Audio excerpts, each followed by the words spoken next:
یہ مشورہ ہے۔ یہودیوں کو یقین ہو گیا کہ ابلیس نے واقعی یہ بزرگ ہے جو مشورہ دیا ہے، بالکل صحیح ہے، یہ تیار ہو گئے۔ اور ابھی تھوڑی دیر ہی گزری ہوگی، حضرت سیدنا عبداللہ رضی اللہ تعالی عنہ شکار کی غرض سے اسی وادی میں آ گئے، اور جیسے ہی اس وادی میں آپ پہنچتے ہیں تو ان 5 یہودیوں نے نشانیوں سے پہچان لیا، ایک بار کی تلوار لے کر آپ کو گھیر لیا۔ آپ نے بھی تلوار نکالی، لیکن پہلے فرمایا کہ یہ بتاؤ تم مجھے کیوں قتل کرنا چاہتے ہو، تمہارا مقصد کیا ہے؟ تو یہودی کہتے ہیں ہمارا مقصد جو بھی صحیح، اس وقت تو ہمارا مقصد ہے آپ کو قتل کر دینا، باقی جو مقصد ہے وہ بات کا ہوگا۔ اور یہ کہہ کر کے ان یہودیوں نے حضرت سیدنا عبداللہ رضی اللہ تعالی عنہ پر حملہ کیا۔ یہیں پر علماء بیان کرتے ہیں کہ حضرت وہب رضی اللہ تعالی عنہ جو سیدہ آمنہ طیبہ طاہرہ کے والد محترم ہیں، وہ اپنا گمشدہ اونٹ اسی وادی میں تلاش کر رہے تھے۔ جب انہوں نے دیکھا کہ حضرت عبداللہ تنہا ہیں، 5 یہودی آپ پر حملہ آور ہیں، تو آپ کو غیرت آئی، جلال آیا کہ ایک ہاشمی نوجوان پر بلا قصور یہ 5 ظالم یہودی حملہ کر رہے ہیں، چلو میں بھی مدد کروں تاکہ ان ظالموں کا حملہ دور ہو جائے اور میں اس ہاشمی نوجوان کو بچا لوں۔ لیکن راوی کہتا ہے کہ جیسے ہی حضرت وہب حضرت عبداللہ کو بچانے کی غرض سے آگے بڑھتے ہیں کہ ان کا ساتھ دیں، ابلیس آگے بڑھا، در پردہ آپ کے پیروں کو کپڑے میں الجھا دیا کہ آپ گر پڑے، آگے نہ بڑھنے پائے۔ ابلیس نے تو ہر دور میں ہر وقت میں مخالفت کی ہے، آپ کے پیروں کو کپڑے میں الجھا دیا، آپ گر پڑے۔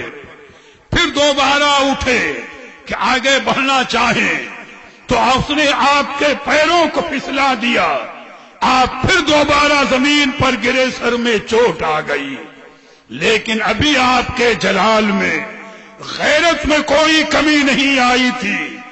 تیسری مرتبہ پھر اٹھ کر کے آپ نے چاہا کہ اس کی یہودیوں کی جانب بڑھیں، تو ابلیس اژدہے کی شکل میں آپ کے سامنے آ کر کے کھڑا ہو گیا، کیا آگے نہیں بڑھنے دیں گے؟ جب آپ نے دیکھا کہ کیفیت یہ ہے کہ پیر 2 دفعہ میرا الجھ گیا اور پھسل گیا، میں مدد نہیں کر سکتا، اب اژدہا سامنے ہے، تو آپ نے یہ سوچا، میں نے روایت یہ بھی کہیں پڑھی کہ لاؤ آواز ہی دے کر کے یہودیوں کو للکاروں، ممکن ہے میری آواز سن کر قریب و نزدیک مکے کا کوئی فرد ہو کہ میں نہیں پہنچ سکتا، لیکن وہ حضرت عبداللہ کی مدد کو آ جائے۔ تو روایت یہ بھی نظر سے گزری کہ جیسے ہی آپ نے آواز دینا چاہی اور بلند آواز سے پکارنا چاہا، معلوم ہوا کسی نے گلا دبا دیا ہے کہ آواز نکل نہیں رہی۔ یعنی یہ سب حرکتیں اور کرشمے ابلیس کے تھے۔ وہ ظالم چاہ رہا تھا کہ کسی صورت سے یہودی غالب آ جائیں اور معاذ اللہ حضرت عبداللہ رضی اللہ تعالی عنہ کو قتل کر دیں۔ تو حضرت وہب فرماتے ہیں کہ جب میں نے یہ دیکھا کہ میری کوئی تدبیر کارآمد نہیں ہو رہی ہے، تو میں نے یہ سوچا کہ لاؤ آنکھیں بند کر لوں، کب اس ہاشمی نوجوان کو قتل ہوتے ہوئے مجھ سے نہ دیکھا جائے گا۔ ادھر مقابلہ ہو رہا تھا۔ حضرت وہب کہتے ہیں کہ میں آنکھ بند کرنا ہی چاہ رہا تھا کہ اچانک میں نے دیکھا کہ آسمانوں کے دروازے کھل گئے۔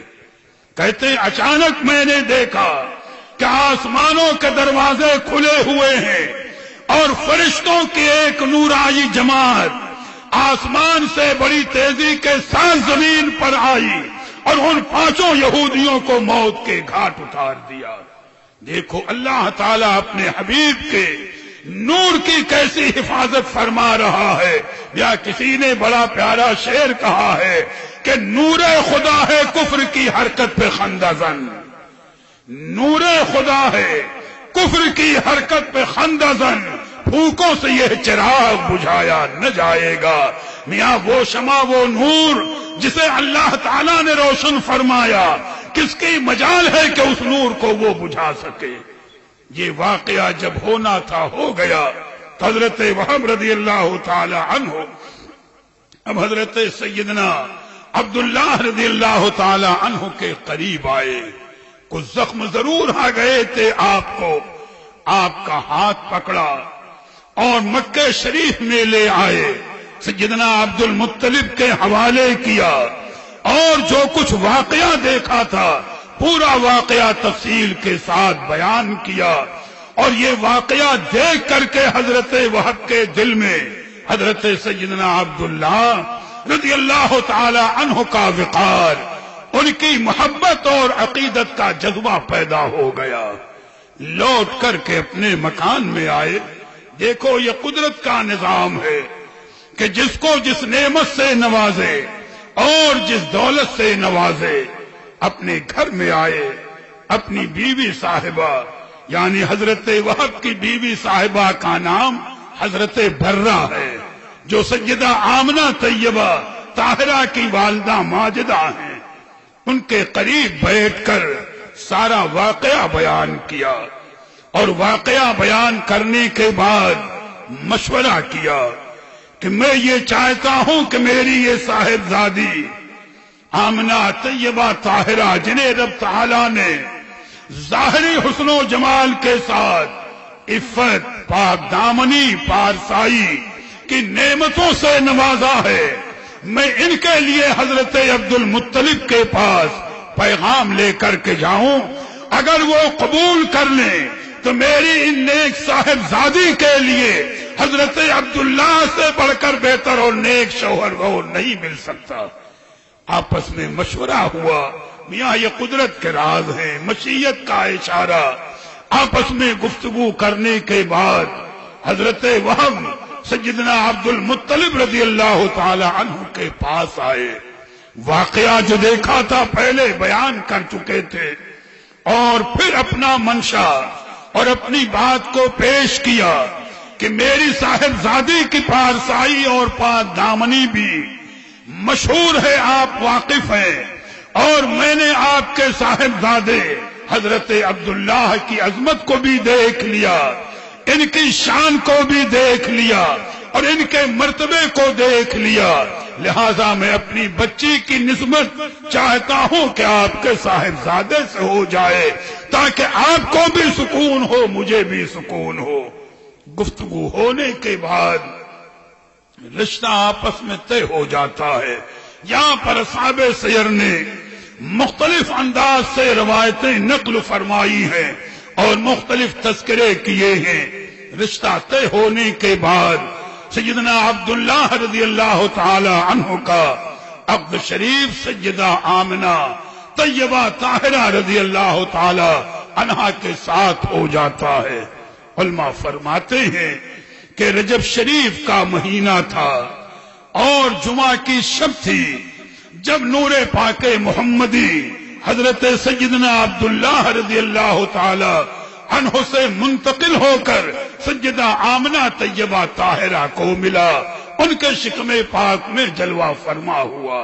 بس آخری روایت اس موضوع کی عرض کر کے گفتگو کی تکمیل کروں. انشاءاللہ آگے کی تقریر سرکار کے بچپن شریف اور رضاعت وغیرہ سے متعلق اسی ترتیب پر ہوگی. بس تھوڑی دیر ذہن کو حاضر رکھیں. سرکار کی ولادت پاک کے وقت کی برکتوں کا اور دوسرے معاملات کا تذکرہ تو انشاءاللہ ہم 12ویں شب میں کریں گے. یہ ترتیب جو سرکار کی سیرت پر میں عرض کر رہا ہوں اس کو ذہن میں رکھیں گے. جب اللہ کے پیارے حبیب اپنی والدہ ماجدہ رضی اللہ تعالی عنہا کے شکم پاک میں جلوہ فرما ہو گئے تو علماء فرماتے ہیں کہ ہر لمحے، ہر گھڑی، ہمیشہ انوار و برکات کا ظہور ہوتا رہتا تھا اور بڑے عجیب و غریب واقعات ظہور میں آتے رہتے تھے. سیدہ آمنہ کی شان میں نے یہ بیان کی کہ اگر کبھی وہ راستے سے چلا کرتی تھی اور راہ چلتے آپ کا مبارک قدم کسی پتھر کے اوپر آ جائے تو وہ پتھر مثل موم کے نرم ہو جایا کرتا تھا. وہ پتھر مثل موم کے نرم ہو جایا کرتا تھا. سیرت کی کتابوں میں یہ الفاظ ہیں کہ تلین الحجر تحت اقدامہا، یعنی سیدہ آمنہ رضی اللہ تعالی عنہا کے قدموں کے نیچے آنے والا پتھر مثل موم کے نرم ہو جاتا تھا. اور کبھی آپ کو اگر پانی کی ضرورت ہوتی، آپ کنویں پر تشریف لے آتی تو رسی اور ڈول کے استعمال کی ضرورت نہیں ہوا کرتی تھی کہ آپ رسی اور ڈول کے ذریعے پانی حاصل کریں، بلکہ جیسے ہی کنویں کے اوپر آپ قدم رکھتی اس کی منڈیر پر یا جگت پر کنویں کا پانی اندر سے ابل کر کے، علماء فرماتے ہیں کہ یطلع الماء الی فم البیر ویجری تحت اقدامہا، کہ پانی خود بخود اندر سے ابل کر کے اور کنویں کے اوپر سے بہنے لگتا